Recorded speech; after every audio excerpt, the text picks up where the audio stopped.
West Bengal police sub inspector 2025 পরীক্ষায় আসা একটি প্রশ্ন, কোনো সংখ্যার 48% 1248 হলে সংখ্যাটি কত?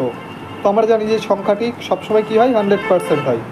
তাহলে 48% এর ভ্যালু যদি 1248 হয়, তাহলে 100%-এর ভ্যালু কত, সেটাই হবে আমাদের সঠিক উত্তর। তো এবার আমরা ক্যালকুলেশন করি।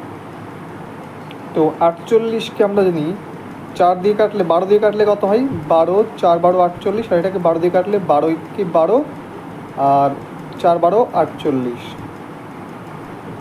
এবার 4 দিয়ে যদি আমরা একে কাটি তাহলে কত হয়, 4 দুখানি 8, থাকছে 2, 4 6 24, অর্থাৎ 26, আর উপরে থাকছে 100। 26 গুণ 100 মানে 2600। তাহলে এই প্রশ্নের উত্তর হয়ে যাবে 2600, অর্থাৎ অপশান বি হয়ে যাবে কারেক্ট অ্যান্সার। তো ভিডিওটি ভালো লাগলে অবশ্যই একটা লাইক করবেন আর চ্যানেলটি সাবস্ক্রাইব করতে ভুলবেন না। ধন্যবাদ।